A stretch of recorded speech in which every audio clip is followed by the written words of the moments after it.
자, 원래 오늘 하려고 했던 이 위험물 제조소 등을 이제 들어가도록 하겠습니다. 자, 조금 이제 분위기를 환기시킬 겸 화학 얘기 많이 해서 머리가 아프실 텐데, 이젠 완전히 법이라고 해야 될까요? 건물을 지을 겁니다, 건물. 위험물을 보관하는 건물. 뭐, 우리가 사는 아파트나 집을 지을 때 어디에다가 뭐 화장실을 만들고 어디에 뭐 천장을 어떻게 하고 이런 것처럼 위험물이 사는 집을 만들 때는 어떤 조건을 지켜야 하는지, 그리고 그 건물 종류들을 뭐라고 부르는지 이런 얘기를 해보려고 합니다. 자, 위험물이라는 것은 왜 위험물이라고 부르냐? 불날 수 있기 때문에, 인화성이나 발화성을 가지기 때문에 위험물이라고 부릅니다. 누가 정한다? 대통령이 정합니다. 지정수량도 대통령이 정합니다. 자, 위험물이 위험한 이유는 인화성과 발화성을 가지고 있기 때문이다. 지정수량을 지정하는 이유는 위험성을 고려해서 대통령이 정하는데, 왜 제조소 등의 설치 허가 등에 있어서 그 조건을 규정을 하려고 이렇게 만드는 겁니다. 이런 표시해 놓은 부분들은 빈칸으로 나올 수 있으니까 한 번 더 표시를 해 두시고요. 자, 제조소 등은 이제 뒤에 뭔가 말이 생략됐다는 뜻으로, 통틀어서 이렇게 부르겠다는 뜻으로 등을 붙이죠. 자, 제조소 등은 제조소, 저장소, 취급소를 합쳐서 부르는 말입니다. 자, 제조소는 제조하는 곳입니다. 위험물을 제조하는 곳을 제조소라고 부르고요. 위험물을 저장하는 곳은 저장소라고 부릅니다. 자, 취급소는 뭐라고 써 있냐 하면 제조 외의 목적으로 취급하기 위한 곳을 말한다고 하는데, 저는 조금 더 쉽게 말하기 위해서 저는 판매하는 곳이라고 그냥 명칭을 붙입니다. 뭐 엄연히 따지면 판매만 하진 않지만, 취급소는 위험물을 파는 곳이에요. 파는 곳. 만들고 저장하고 팔고, 이거를 합쳐서 제조소 등이라고 하는데, 자, 제조소 등의 종류를 잘 알고 계셔야 합니다. 꼭 외우세요. 자, 제조소, 저장소, 취급소는 1개, 8개, 4개의 장소가 있습니다. 제조소는 뭐 어디서 만들던지 다 제조소라고 부르고요. 저장소는 저장하는 그 위치에 따라서 건물 안에 저장하면 옥내 저장소, 건물 밖에 저장하면 옥외 저장소, 건물 안에 탱크를 놓고 저장하면 옥내 탱크 저장소, 건물 바깥에 탱크를 놓고 저장하면 옥외 탱크 저장소, 이동 탱크는 자동차, 트럭에 탱크를 붙여서 저장하면 이동하면 이동 탱크 저장소, 그리고 땅 속에 지하에 탱크를 놓고 위험물을 저장하면 지하 탱크 저장소이고요.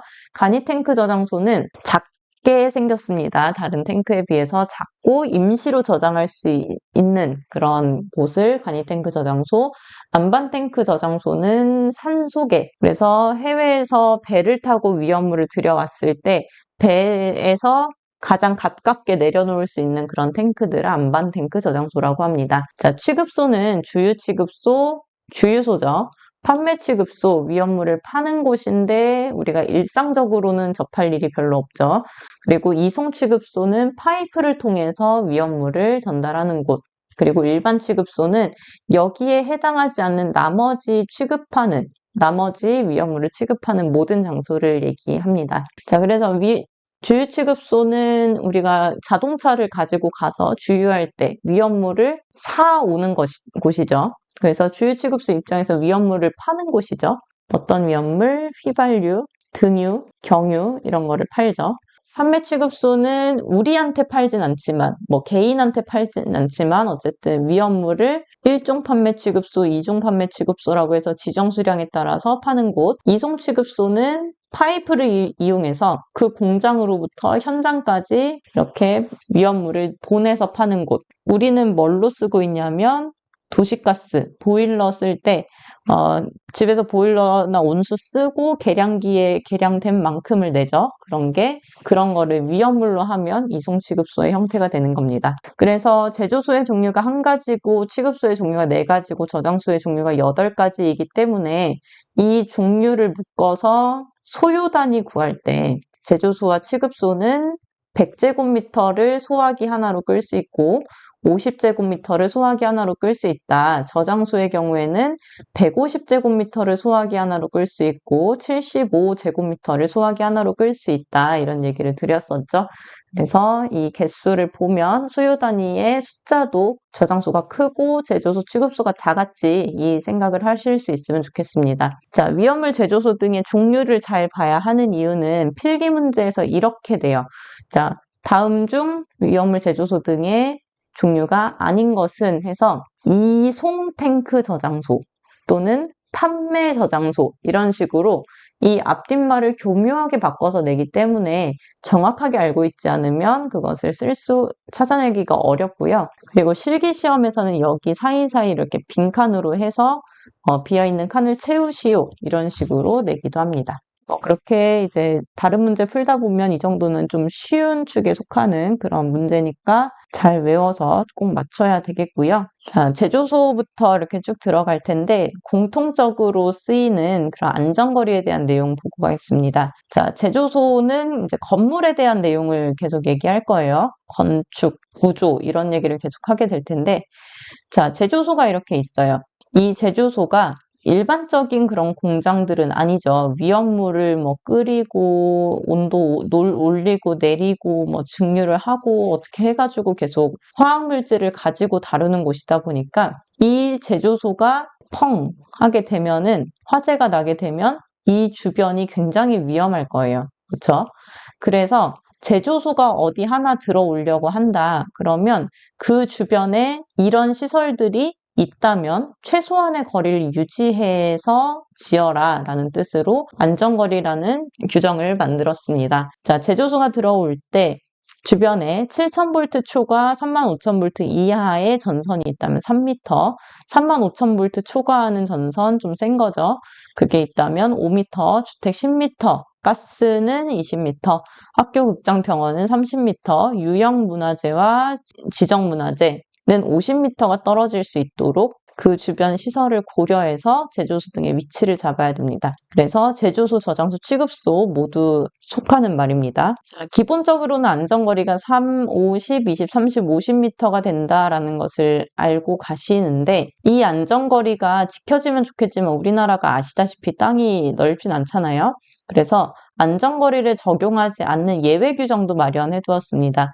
자, 기능장이나 산업기사나 이렇게 높은 등급으로 갈수록 예외 규정을 얼마나 잘 알고 있는지가 좀 더 중요해지는데 제조소의 경우에는 육류 위험물, 일반 취급소나 5개 저장소도 마찬가지로 육류 위험물을 취급할 때는 이 안전거리를 지키지 않아도 되고 방화벽이라는 걸 설치하면 3m 할 거 뭐 2m로 5m 할 거 4.5m로 이런 식으로 안전거리를 단축해 주기도 합니다. 국내 저장소에는 이런 경우에 단축이나 제외할 수 있는데 뒤에서 내용 보도록 하겠습니다. 자, 안전거리에서 이렇게 나오는 부분에 좀 그런 함정 같은 걸로 어떤 부분을 건드리냐면 7000V 초과인지 이상인지 뭐 35,000V 초과 이하인지 미만인지 이런 걸 가지고 조금 내는 경우가 있습니다.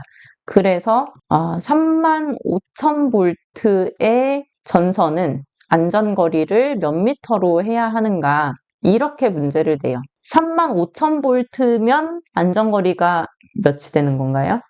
이 표를 보고 생각을 해봤을 때 35,000V다.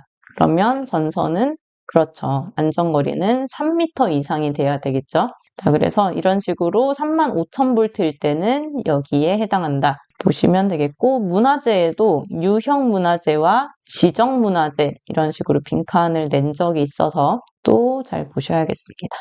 자, 이제부터 나오는 그 내용들은 어디에 해당하는지 왼쪽 위에 제목으로 구분을 하시면 됩니다. 자, 제조소부터 들어갈 건데 제조소가 내용이 굉장히 많습니다.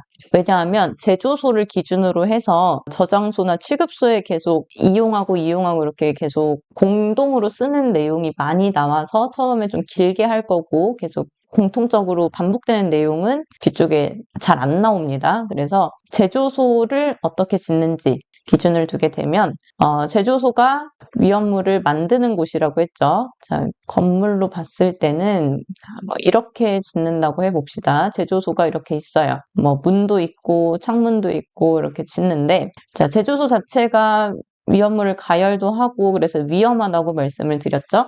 자, 그러면 그 안전거리, 상대 물질, 대상 물질하고 안전거리를 두는 것도 중요한데, 이 자체가 폭발했을 때 주변에 아무것도 없을 때 피해를 줄일 수 있습니다. 이 안에 취급하는 위험물이 많으면 이 주변을 더 많이 공간을 두어야 할 것이고, 이 안에 취급하는 위험물이 적으면 주변의 공간을 그렇게 과도하게 많이 두지 않아도 되겠죠. 그래서 보유공지라는 개념은 이 건물이 혹시라도 화재가 났을 때 피해를 최소화하기 위해서 비워두어야 하는 땅을 얼마나 보유하여야 하는가, 그 말입니다. 자, 혹시라도 화재가 났을 때 그것을 피해를 최소화하기 위해서 보유해야 하는 빈 땅입니다. 앞뒤 좌우로 해서 다 비워두는 너비가 지정수량 10배 이하라면 3m, 10배 초과라면 5m가 됩니다.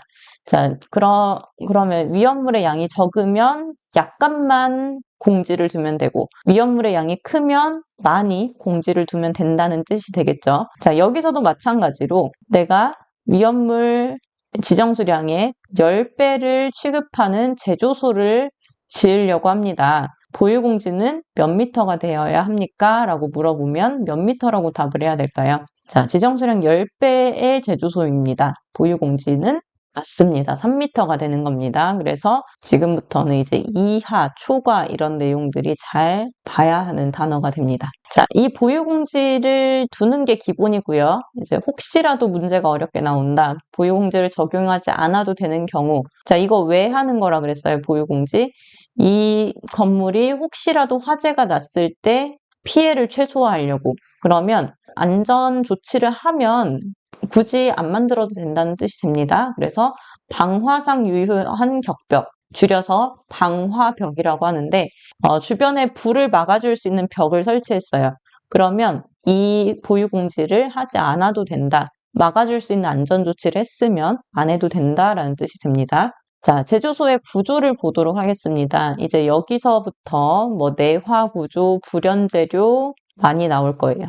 자, 내화구조, 불연재료 많이 나오는데 어느 게 더 강한 재료일까요? 내화구조는 불에 견디는 구조라는 뜻입니다. 어떤 게 더 안전할까요? 불연재료, 내화구조.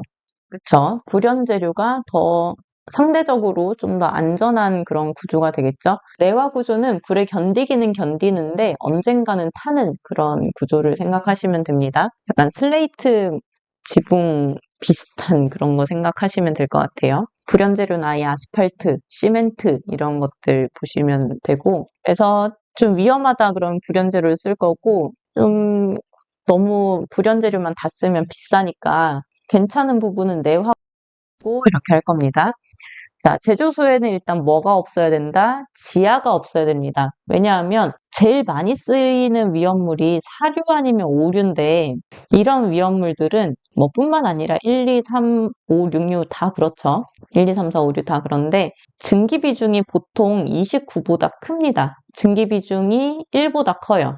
분자량이 29보다 큰 게 많기 때문에 증기가 아래로 가라앉습니다. 그래서 지하층을 만들어 놓게 되면 우리 눈에는 보이지 않지만 위험물이 계속 지하로 모여서 완전히 가스실이 돼버려요. 지하가 생기게 되면 위험물이 증기 비중이 1보다 크기 때문에. 그래서 지하층을 만들지 않아야 한다가 제일 1번으로 나오는 규칙입니다. 자, 그래서 제조소에서 뭐를 설치하지 않아야 하는가라고 물어보면 지하층이 없도록 해야 한다. 지하층을 쓰시면 되겠고, 벽, 기둥, 바닥, 보호, 석가래, 계단 이렇게 있는데 집 모양으로 생각을 해보면 이게 어디냐?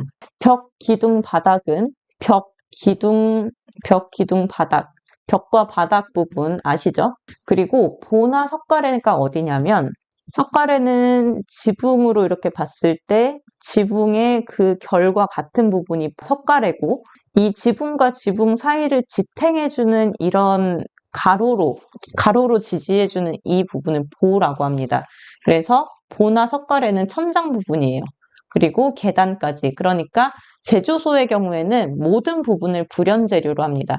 그리고 연소의 우려가 있는 외벽은 출입구 외에 계보부가 없는 내화 구조의 벽으로 해야 된다. 연소의 우려가 있는 외벽의 경우에는 내화 구조로 한다는 내용 나왔고, 지붕은 폭발력이 위로 방출될 정도의 가벼운 불연재료로 덮는다고 했습니다. 자, 지붕은 불연재료인데 어떤 불연재료? 폭발력이 위로 방출되는 겁니다. 자, 이 안에서 불이 났다고 쳐요. 그러면 안 되겠지만 불이 났다고 쳤을 때 여기가 터지게 되면 사람들이 대피하다가 다치게 됩니다. 그래서 벽이 무너지는 것보다 지붕이 무너지도록 하는 게 피해를 최소화할 수 있다고 판단을 해서 폭발력이 위로 방출될 정도의 가벼운 불연재료를 한다는 겁니다. 벽이 터지는 것보단 지붕이 터지는 게 피해를 최소화할 수 있으니까. 대신 다음과 같이 안전조치를 했을 경우에는 조금 더 낮은 구조, 낮은 수준인 내화 구조를 할 수 있습니다. 이류 위험물 중에 분말, 인화성 고체 제외하고 확류적이나 이런 것들, 사류 위험물 중에 사, 석유류, 동식물류, 육류의 경우에는 내화 구조 가능하고요. 이러한 구조로 과압, 부압, 철근 콘크리트 외부 화재의 90분 이상 견딜 수 있는 구조인 이런 경우엔 내화 구조로 할 수 있다고 했는데 지금 처음 내화 구조 불연재료라는 말이 나오는 단계에서 이런 세부적인 것까지 하게 되면은 못합니다. 너무 어렵습니다. 그래서 여기 지금 색깔로 표시되면서 제가 밑줄 이렇게 쳐드리는 거 있죠? 이런 부분만 일단 그런 내용을 쭉쭉쭉쭉 보고 넘어갈게요. 지금 그 여러 가지의 제조소 등 중에서 첫 번째 하고 있는 거기 때문에 그냥 가볍게 들으세요, 계속. 자, 출입구나 비상구에는 60분 플러스 방화문, 60분 방화문, 이전에는 갑종 방화문이라고 했던 그겁니다. 그리고 30분 방화문, 을종 방화문이라고 했던 거. 연소의 우려가 있는 외벽에 설치하는 출입구에는 수시로 열 수 있는 자동 폐쇄식의 갑종 방화문이겠죠? 갑종 방화문을 설치하여야 한다는 내용인데 이제 말이 바뀌었으니까 화학식에 대해서, 화학 물질에 대해서는 이전 용어를 사용한다고 하더라도 이런 법령이 바뀐 부분에 대해서는 바뀐 그 이제 시점부터는 바뀐 용어를 써줘야 하기 때문에 이렇게 쓰셔야 합니다. 자, 출입구, 출입문은 아파트의 그런 현관문하고 같은 거라고 보시면 돼요. 우리가 아파트 현관문 열고 문을 닫지 않고 그냥 손을 딱 놓으면 알아서 닫히죠. 그게 바로 자동 폐쇄식입니다. 자동 개방식, 개폐식 이런 말을 쓰지 않았죠? 자동으로 뭐만 된다? 자동으로 폐쇄만 됩니다. 그래서 비상 상황에 우리가 아파트에 사시는 분들은 집에서 나갔는데 집안에서 불이 났는데 우리가 빨리 대피를 하고 문을 닫을 새도 없이 그냥 뛰어나갔어요. 근데 문은 자동으로 닫히죠. 그렇게 닫아주면서 그 문 자체가 방화문의 역할을 하기 때문에 자동 폐쇄가 되도록 불이 밖으로 못 나오게 막아주는 역할을 합니다. 그리고 위험물을 취급하는 건축물의 창 및 출입구에 유리 표시해 놓으시고요. 유리는 무슨 유리다? 망임 유리로 해야 합니다. 나중에 이제 강화유리라는 말도 나올 텐데요. 강화유리는 이제 나중에 하는 거고 기본적으로는 망임 유리를 씁니다. 왜냐하면 유리도 이제 불이 났을 때 깨지게 되는 불이 났을 때 그 열 때문에 깨지게 되면 그거 자체로도 또 이제 사람들한테 피해를 입힐 수가 있잖아요. 대신 망입을 하게 되면 유리 안에 이런 철사 같은 것이 들어가 있으면서 깨질 때 조각조각 나지 않고 한 번에 뚝 떨어져 나오게 됩니다. 그래서 폭발에 대비해서 피해를 최소화하려고 망이 들어간 망임 유리를 쓴다라고 보시면 됩니다. 자, 그리고 어떤 위험물을 취급하는 경우에는 이런 걸 해야 되느냐? 액체인 위험물을 취급하는 경우에는 해야 합니다. 자, 바닥이 스며들게 되면 그 안에서 또 부식이 일어나거나 이럴 수 있기 때문에 스며들지 못하도록 무슨 페인트를 쓴다던가 스며들지 못하는 재료로 해야 하고 그리고 그 적당한 경사를 두어서 최저부의 집유 설비를 해야 합니다. 자, 집합시키는 겁니다. 어떤 것을? 유체를. 유체는 액체나 기체를 얘기하는데 위험물에서는 기체를 다루지 않으니까 액체에 대한 얘기고 위험물을 흘렸을 때 경사가 없으면 그게 이제 사방으로 이렇게 넓게 퍼져나가게 되는데 우리가 걷기에는 영향을 받지 않을 정도로 아주 조금의 경사를 두게 되면 그게 서서히 한쪽으로 모이면서 위험물이 넓은 면적으로 퍼져나가는 것을 막아줍니다. 그래서 액체를 사용하는 경우에는 집유 설비를 하여야 한다. 앞으로 계속 나올 말이라서 이렇게 좀 길게 설명을 드렸고요. 자, 제조소에 해야 하는 거 환기 설비가 있습니다. 그 다음 페이지에는 배출 설비라는 것이 있는데 배출과 환기의 차이. 우리가 환기시킨다라고 하면은 무슨 행동을 하냐면 창문을 엽니다. 그리고 주방에서 뭔가 냄새가 나는 뭐 생선을 굽는다던가 청국장을 끓인다던가 삼겹살을 굽게 되면은 그냥 하는 것보다는 위에 있는 환풍기를 틀죠. 자, 둘의 차이는 환기 설비는 그냥 자연적으로 바람이 통하게 만들려고 하는 행동입니다. 그래서 자연배기 방식으로 합니다. 자연스럽게 공기가 통하도록. 그럼 환기를 하려면 뭐가 필요해요? 건물에 공기가 들어오는 창문과 나가는 창문이 필요합니다. 창문이 양쪽으로 열려 있어야 더 환기가 잘 되잖아요. 그래서 급기구를 설치를 하는데 공기가 들어올 수 있도록 바닥 면적 150제곱미터마다 한 개를 설치를 합니다. 공간이 넓으면 넓을수록 창문이 많이 필요하다는 거고요.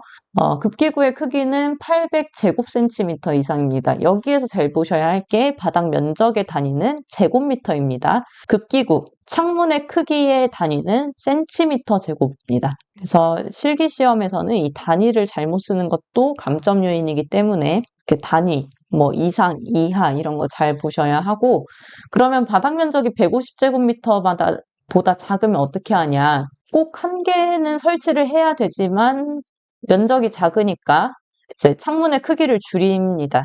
바닥 면적이 60제곱미터 미만인 경우에는 150제곱센티미터, 60에서 90일 때는 300, 90에서 120일 때는 450, 120에서 150일 때는 600 이상. 자, 지금 요 표시된 뭐 자연배기, 급기구는 150제곱미터마다 한 개에 800제곱센티미터 이런 거가 빈칸으로 나오고 또 여기에 있는 이 숫자들을 빈칸으로 내기도 합니다. 그래서 바닥 면적은 지금 어떤 규칙이 있냐면 30, 30, 30이라는 규칙이 있죠. 면적은 150, 150, 150이라는 규칙이 있죠.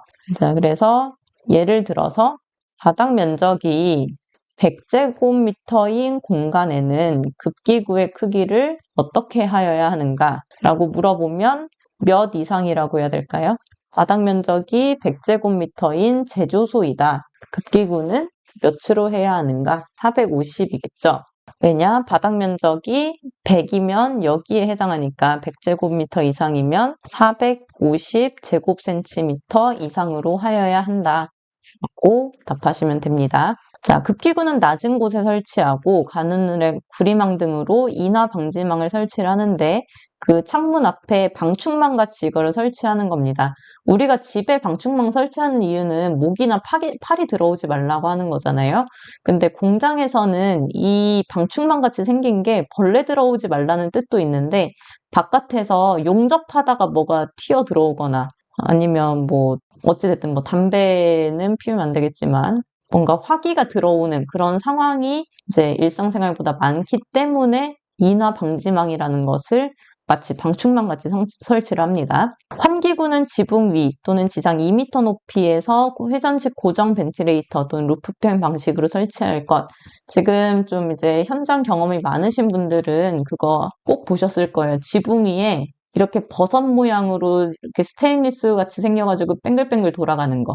이게 고정 벤틸레이터 또는 루프팬 방식입니다. 이렇게 지붕 위에서 뱅글뱅글 돌아가는 게 건물로 보자면 건물에 환기 시설을 할 때 공기가 들어가는 창문은 아래쪽에서 들어가고 공기가 요렇게 나가라는 뜻으로 환기 설비를 하는 거예요. 위에서 돌고 있는 게 그냥 혼자 돌고 있는 게 아니라 안에 있는 공기를 환기시켜 주려는 역할로 하는 겁니다. 자, 환기구는 지붕이 지상 2m라고 했습니다.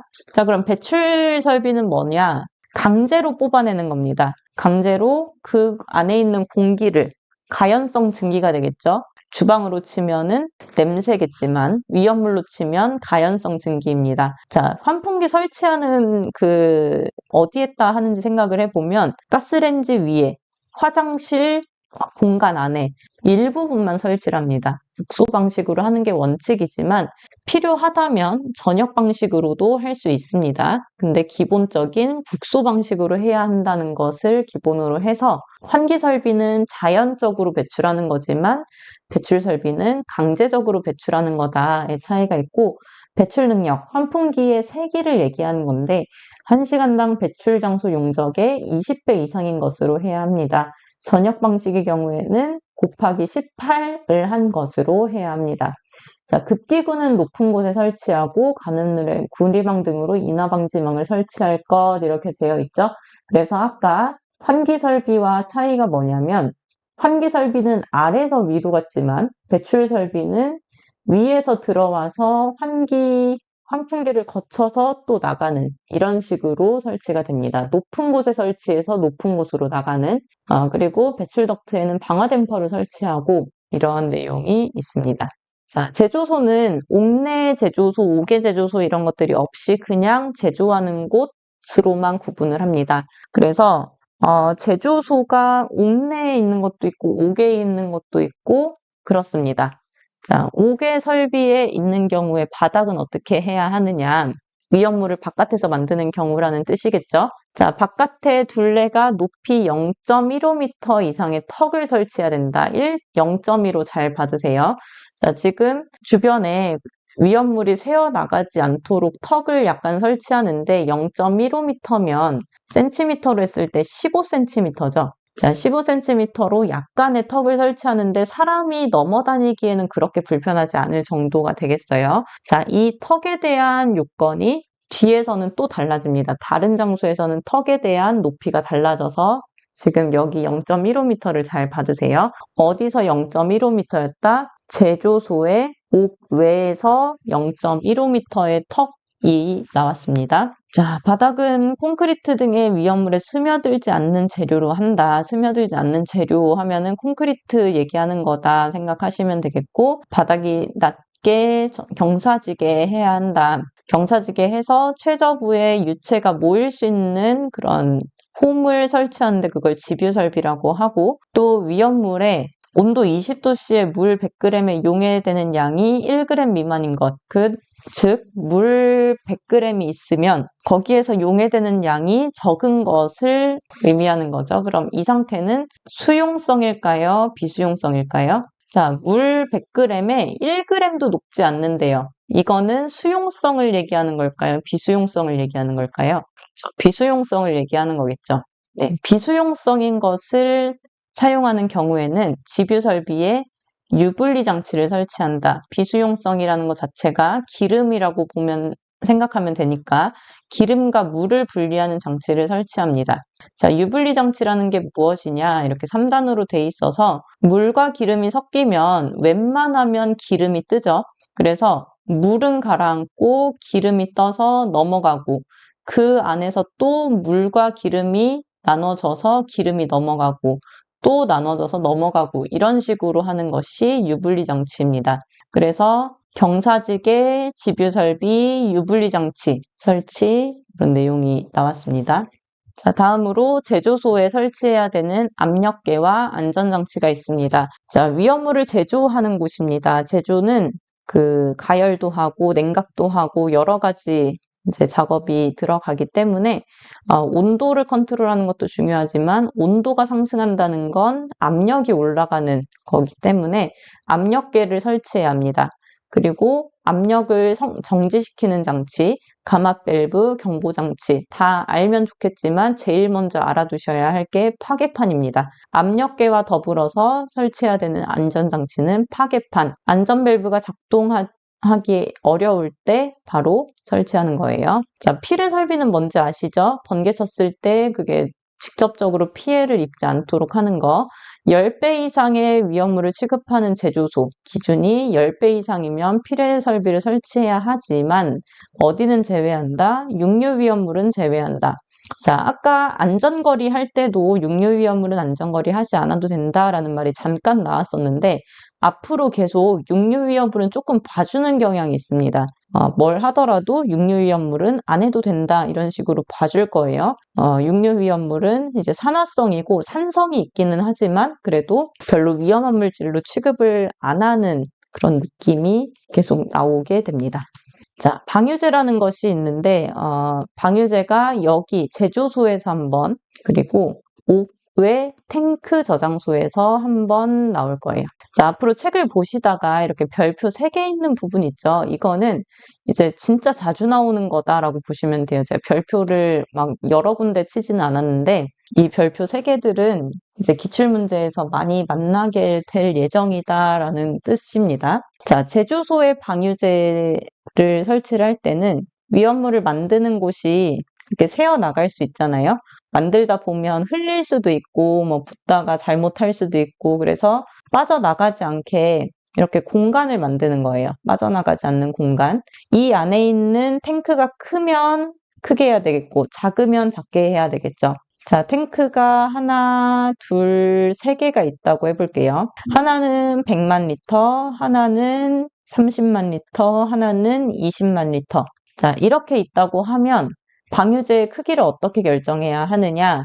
최대 탱크에다가 0.5를 곱하고 나머지 탱크를 다 합쳐서 0.1을 곱한 다음에 2를 더하면 됩니다. 자, 제일 큰 탱크에다가 0.5를 곱하고 나머지 탱크 더해서 0.1을 곱하면 50만 리터의 0.1이 되는 거겠죠? 그래서 50만 플러스 5만이 되니까 55만의 방유제를 해야 한다. 방유제의 크기를 구할 때 이렇게 계산을 하는 거고요. 만약에 150만 리터의 탱크 하나가 있다라고 하면은 방유제의 크기 계산을 할 때는 150만 곱하기 0.5를 해서 75만의 방유제를 해야 합니다라고 계산하시면 됩니다. 탱크 한 개가 있을 때는 거기에다 0.5 곱해서 답을 구하시면 되고 탱크가 2개, 3개, 4개 이렇게 있다고 판단이 되시면 가장 큰 거에다 0.5, 나머지 거 다 더해서 0.1을 곱한 다음에 2를 더해서 답을 찾으시면 됩니다. 자, 이 문제는 지금 제조소에 해당하는 풀이 방식을 본 거고 이따 5개 탱크 저장소에서 또 다른 내용을 보겠습니다. 자, 제조소에 대한 내용이 쭉쭉쭉쭉 나오다가 이제 마지막에 얘네들은 특별하게 좀 대해주세요 라고 정하는 애들이 있습니다. 누구? 알킬알루미늄 등, 아세트알데하이드 등, 그 다음에 하이드록실아민 등입니다. 얘네는 등이 붙었죠? 마치 뭐처럼? 제조소 등처럼 제조소 등이 제조소 저장소 취급소를 합쳐서 부르는 말인 것처럼 알킬알루미늄 등도 뭔가를 합쳐서 부르는 말입니다. 알킬알루미늄은 삼류위험물이죠. 아세트알데하이드는 사류위험물이죠. 하이드록실아민 오류입니다. 삼류, 사류, 오류에 특별하게 좀 대해줘야 하는 그런 위험물들인데 알킬알루미늄 등은 알킬알루미늄과 알킬리튬을 합쳐서 부르는 말, 아세트알데하이드 등은 아세트알데하이드와 산화프로필렌을 합쳐서 부르는 말, 하이드록실아민은 하이드록실아민과 하이드록실아민 염류를 합쳐서 부르는 말입니다. 자, 알킬알루미늄은 몇 류라고요? 3류입니다. 아세트알데하이드는 4류입니다. 그래서 알킬알루미늄 등을 취급하는 설비에는 불활성 기체를 봉입하는 장치를 갖출 것이라는 말이 써 있습니다. 불활성 기체는 반응하지 않는 기체, 마치 우리가 과자를 사면 과자 봉지 안에 질소가스를 넣어주는 것처럼 탱크 안에 그런 기체를 넣어주는 거예요. 근데 아세트알데하이드 등에서는 어떤 얘기가 있느냐? 불활성 기체를 넣거나 수증기를 봉입한다고 합니다. 아세트알데하이드는 물도 돼요. 그러면 여기에는 수증기라는 말이 왜 안 들어갔을까요? 자, 여기는 수증기가 안 들어갔네요. 왜 그럴까요?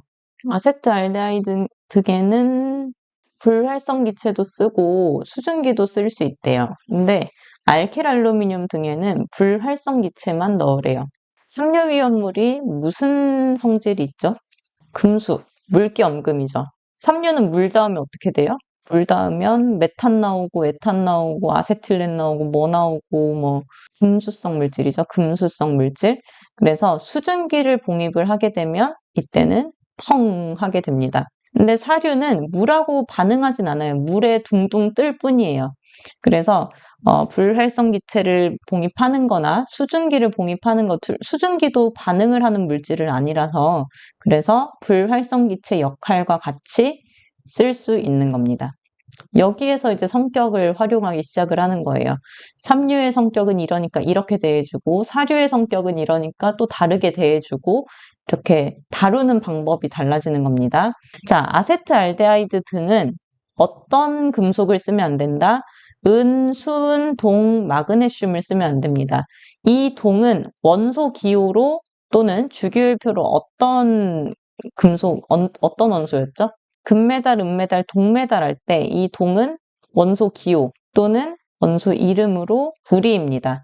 그래서 은, 수은, 구리, 마그네슘을 쓰면 안 됩니다. 삼류는 이렇게, 사류는 이렇게 대해줘야 한다는 걸 봤고요. 오류는 하이드록시라민, 이것도 이제 위험한 물질이라서 안전거리를 두어야 하는데 안전거리를 구할 때의 공식입니다. 51.1에다가 3 곱하기 루트가 아니라 세제곱근이라는 뜻이거든요. 일반적인 루트가 어떤 숫자에다가 2분의 1승을 한 거를 의미해요. 이 앞에 작은 3이 들어가 있는 루트는 어떤 숫자에다가 3분의 1 제곱을 한 걸 의미합니다. 공학용 계산기로 계산할 때 이 루트 앞에 네모가 쓰여 있는 기호 버튼이 있어요. 이걸 눌러가지고 계산하는 건데요. 자, 하이드록시라민을 취급하는 제조소에 안전거리를 구할 때는 3m, 5m, 10m, 20m, 30m, 50m를 쓰는 게 아니고 이 공식으로 계산을 해줘야 합니다. 그래서 우리가 문제를 풀다가 지금 요 세 가지 있죠. 알킬알루미늄, 아세트알데히드 등 하이드록시라민이 문제에서 보인다. 그러면 우리가 일반적으로 처음에 나왔던 내용 말고 좀 특별하게 대해줘야 내용들을 생각을 해서 풀어야 돼요. 안전거리라는 말이 보이면 이 3m, 5m, 10m, 20m, 30m, 50m를 떠올리기 마련인데 하이드록시라민이 나왔으니까 이거 아닌가 보다 라고 생각해야 돼요. 그래서 이 구하는 방식이 51.1 곱하기 세제곱근의 수량의 배수를 하면 됩니다. 자, 하이드록시라민은 지금 제 사이트에서 보통 100kg로 나오는데 만약에 우리가 제조소에서 하이드록시라민 2,500kg를 취급을 하고 있습니다. 그러면 이때 지정수량의 배수는 얼마나 될까요? 100kg입니다. 근데 우리가 지금 2,500kg를 취급하고 있어요. 그러면 몇 배를 취급하고 있는 거죠? 지정수량의 배수로는 몇 분의 몇일까요? 100분의 2,500이 되니까 25배가 되겠죠? 자, 지정수량의 배수는 25배가 되는 것을 어떻게 넣는다? D는 51.1 곱하기 3 루트에 25로 해서 대입을 해서 나오는 소수 셋째 자리에서 둘째 자리로 반올림 이렇게 넣어야 합니다. 자, 다음에 제조소의 보유공지 말고 안전거리를 단축할 수 있는 기준입니다. 자, 안전거리는 기본적으로 3m, 5m, 10m, 20m, 30m, 50m를 유지해야 하는데요. 자, 이런 설치를 한다면 좀 6.5m나 7m, 20m나 22m, 35m나 38m로 줄일 수 있다고 합니다. 원래 건축물은 10m였고 학교 유치원은 30m고 문화재는 50m인데 좀 줄일 수 있다고 합니다. 어떤 경우에 그러냐 하면 안전 조치를 했을 경우에 그렇게 되는 거겠죠. 자, 방화상 유효한 담을 설치를 하면 안전거리를 줄일 수 있는데 이때 계산하는 방식이 근처 공작물의 높이, 이 높이보다 이 계산을 한 게 크게 되면 2m로 설치하면 됩니다. 근데 이것보다 건물이 더 높아요. 그러면 또 다시 계산을 해서 여기에 나오는 숫자만큼의 높이로 벽을 세워야 합니다. 그래서 이 계산을 할 때 공식을 DDP 알파지만 A라고 그냥 발음을 할게요. DDP-A로 하시면 되는데 D는 제조소 등에서 건축물까지의 거리입니다. 여기에 D라고 써있죠. 이거 2번 곱하고 그 다음에 상수는 주어지는데 그걸 곱해서 A라는 값, 제조소의 높이를 더해줍니다. 두 번 곱하고 상수 곱해서 A를 더해줍니다. 자, 이 숫자가 인근 건물의 높이보다 크면 담을 2m로 만든다. 그렇게 만들면 거리를 줄일 수 있다. 그런데 구해봤어도 이 높이가 더 크다. 그러면 다시 계산을 해서 이 공식에 넣어서 대입을 했을 때 나오는 값으로 담을 충분하게 높게 만들어야 한다. 왜냐하면 이 담이 해주는 역할이 만약에 담이 없더라면 여기에서 제조소 등에서 위험을 만들다가 불이 났을 때 이렇게 불이 가던 거를 이 담이 생김으로써 위에 점점점점 보이시죠? 점점점점 있는 형태로 이 정도의 피해가 덜 끼치게끔 만들어주는 역할을 하기 때문입니다. 그래서 이 건물이 높으면 높을수록 이 담도 높아져야 되겠죠. 그래서 이 공식을 통해서 담의 높이를 몇 미터로 할지 결정을 해주는 겁니다. 자, 지금 이 담의 높이에 대해서는 기능사에서는 한 번도 출제된 적이 없고요. 산업기사에서는 계산하는 문제가 아주 가끔 출제가 되기는 하지만 앞으로는 이제 출제될 가능성이 좀 높다고 보여지고 기능장에서는 또 뭐를 물어봤었냐면 여기를 물어봤습니다. 보정연소 한계곡선, 연소 한계곡선, 연소 시험 범위에 대한 여기를 빈칸으로 이렇게 내는 경우가 있었으니까 참고하시기 바랍니다.